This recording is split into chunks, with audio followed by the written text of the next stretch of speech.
आज केरल में प्रधानमंत्री मोदी और राहुल गांधी दोनों बड़े नेताओं की चुनावी रैलियां हैं। प्रधानमंत्री मोदी आज केरल के अलावा तमिलनाडु में भी एनडीए उम्मीदवार के लिए चुनाव प्रचार करेंगे।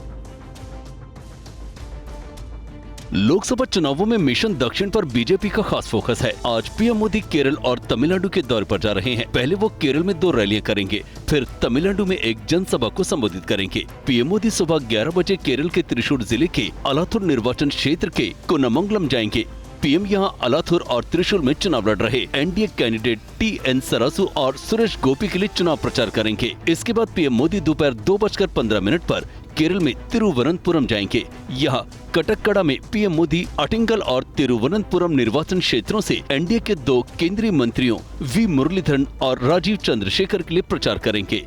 शाम 4:30 बजे पीएम मोदी तमिलनाडु के तिरुनेलवेली में एक जनसभा को संबोधित करेंगे। प्रधानमंत्री नरेंद्र मोदी 27 दिन बाद फिर से दक्षिण भारत के दौरे पर जा रहे हैं। इससे पहले पीएम ने 15 और 19 मार्च के बीच केरल, तमिलनाडु और तेलंगाना में चुनावी रैलियां की थी। केरल के दौरे पर पीएम मोदी छठी बार जा रहे हैं। वो पिछली बार 19 मार्च को केरल गए थे, जब उन्होंने पलक्कड़ जिले में एक विशाल रोड शो किया था और दक्षिणी केरल के निर्वाचन क्षेत्रों में चुनाव लड़ रहे एनडीए उम्मीदवारों के समर्थन में प्रचार किया था। पीएम मोदी इस साल जनवरी में भी 2 बार और फरवरी में 1 बार केरल का दौरा कर चुके हैं। इन दौरों में पीएम ने आधिकारिक कार्यक्रमों के साथ साथ पार्टी समारोह में भी हिस्सा लिया था। केरल में आम चुनाव के लिए सभी 20 सीटों पर 26 अप्रैल को मतदान होना है। बीजेपी ने इस बार केरल के साथ तमिलनाडु में भी खाता खोलने की पूरी तैयारी की है। और इससे पहले पीएम मोदी ने कर्नाटक के मैसूर से विपक्ष पर बड़ा प्रहार किया। उन्होंने कांग्रेस को टुकड़े टुकड़े गैंग का सुल्तान बताया। आपको सुनाते हैं पीएम ने क्या कहा। कांग्रेस पार्टी आज टुकड़े टुकड़े गैंग की सुल्तान बनकर घूम रही है। देश को बांटने, तोड़ने और कमजोर करने के कांग्रेस पार्टी के खतरनाक इरादे आज भी वैसे ही है। आर्टिकल 370 के सवाल पर कांग्रेस के राष्ट्रीय अध्यक्ष ने कहा कि कश्मीर का दूसरे राज्यों से क्या संबंध, और अब तो कांग्रेस देश से घृणा की सारी परंपरा सीमाएं पार कर चुकी है। केंद्रीय गृह मंत्री अमित शाह ने महाराष्ट्र के भंडारा में चुनावी सभा को संबोधित करते हुए कहा कि कांग्रेस आरक्षण पर झूठ बोलकर लोगों में भ्रम फैला रही है।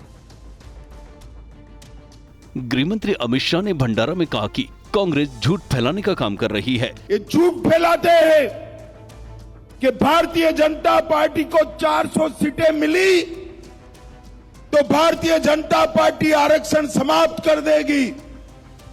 राहुल बाबा, हमारे पास 2 टर्म से पूर्ण बहुमत है। शाह ने कहा कि हमने बहुमत का उपयोग कभी भी आरक्षण को हटाने के लिए नहीं, बल्कि आर्टिकल 370 हटाने और ट्रिपल तलाक को खत्म करने के लिए जरूर किया।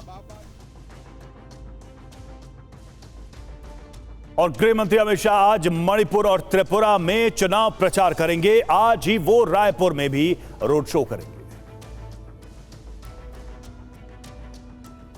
केंद्रीय गृह मंत्री अमित शाह लोकसभा चुनाव के लिए बीजेपी उम्मीदवारों के समर्थन में आज मणिपुर का दौरा करेंगे और वहां चुनाव प्रचार करेंगे। मणिपुर के अलावा अमित शाह त्रिपुरा और राजस्थान का भी दौरा करेंगे। गृह मंत्री अमित शाह मणिपुर के इम्फाल में दोपहर 1:30 बजे एक रैली को संबोधित करेंगे। इम्फाल में रैली से पहले अमित शाह सुबह 11 बजे त्रिपुरा पूर्वी लोकसभा क्षेत्र के तहत अगरतला के कुमार घाट में एक जनसभा को संबोधित करेंगे। पूर्वोत्तर में इन रैलियों के बाद गृहमंत्री अमित शाह आज शाम 6 बजे राजस्थान के जयपुर में बीजेपी उम्मीदवारों के समर्थन में एक रोड शो भी करेंगे।